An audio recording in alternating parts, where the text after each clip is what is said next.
the next product is the Herradura Añejo. Legendary square bottle with the horseshoe. And you can see the difference. It's a dark brown label for the Añejo compared to kind of an orange color for the Reposado. And then here on the side, you can see your brand information.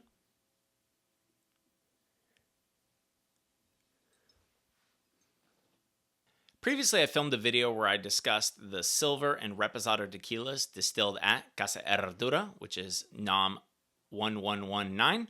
In those videos, I described in detail the production method for Tequila Herradura, and so I'm going to skip that here. But just know, Tequila Herradura is a brand with a long legacy and lineage in the tequila industry and a really premium, traditional, transparent production method.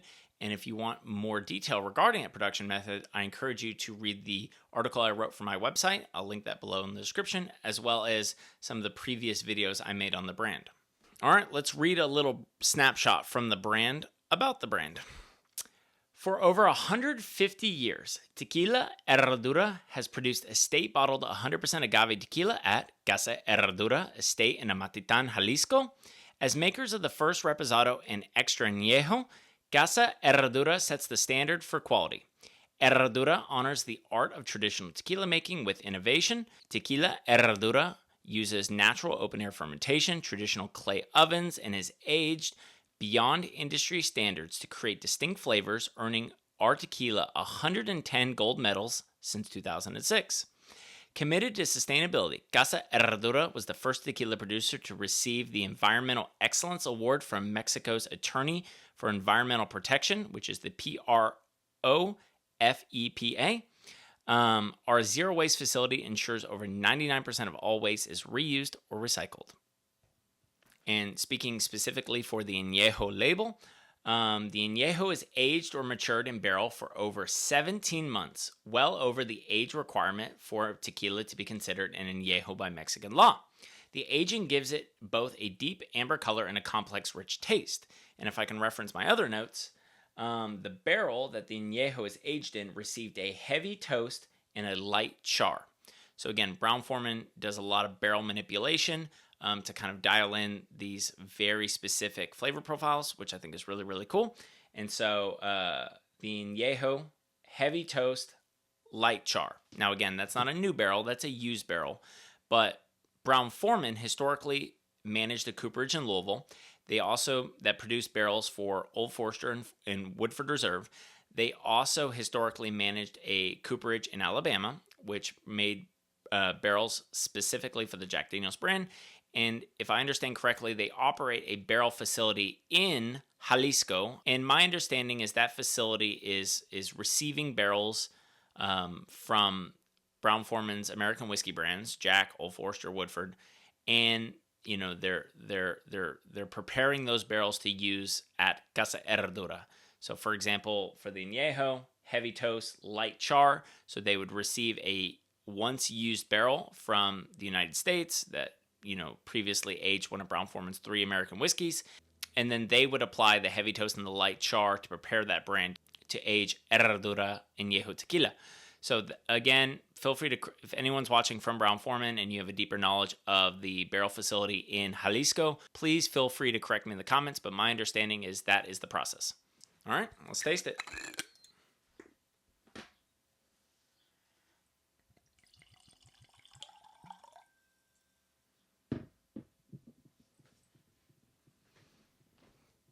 All right, the aroma is described as cooked agave blended with spice and floral notes.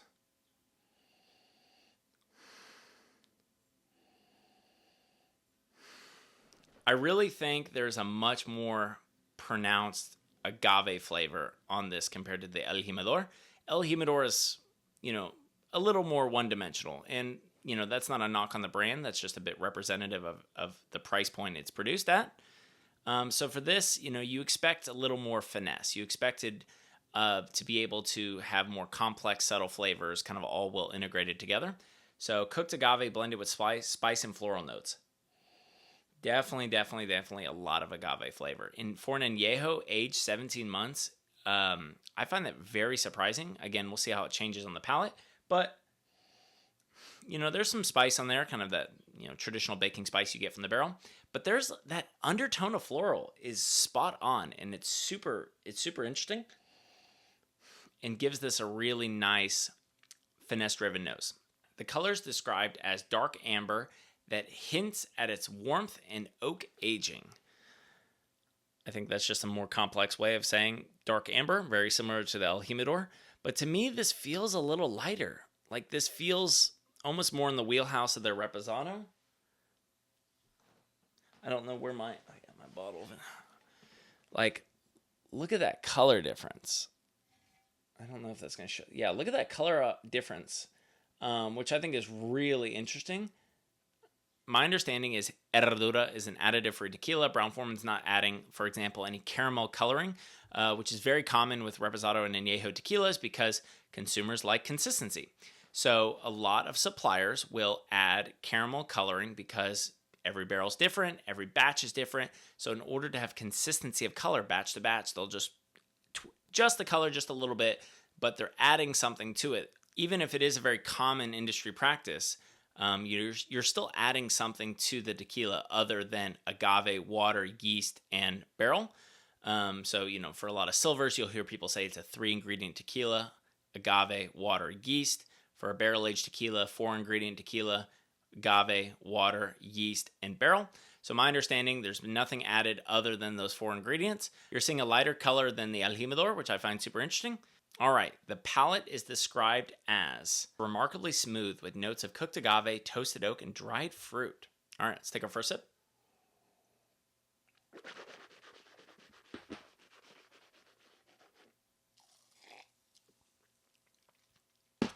Oh yeah, a lot of flavor. A lot of different flavors happening at the same time. Very smooth, not as boozy. Again, my mouth's acclimated to the alcohol. Definitely strong flavors of cooked agave. And it's interesting, there's like truly a difference of flavor between like toasted oak and like butterscotch. And you're getting, I think, toasted oak and dried fruit, even on taste one, sip one, is spot on. And there's this like remarkable difference between toasted oak and caramel vanilla butterscotch. Caramel vanilla butterscotch feels very generic. It's like, what does all things, anything aged in a barrel maybe taste like? But toasted oak is like a different subcategory of barrel flavor that really shines here. This doesn't taste just like simple vanilla and butterscotch. It tastes like toasted oak, and that dried fruit is spot on. So let's revisit this.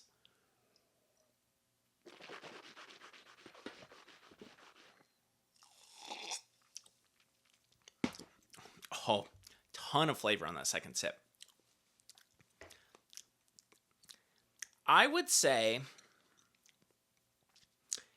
God, I really think that cooked agave flavor holds up to those barrel flavors. Even at 17 months in barrel, I feel like this isn't a barrel bomb.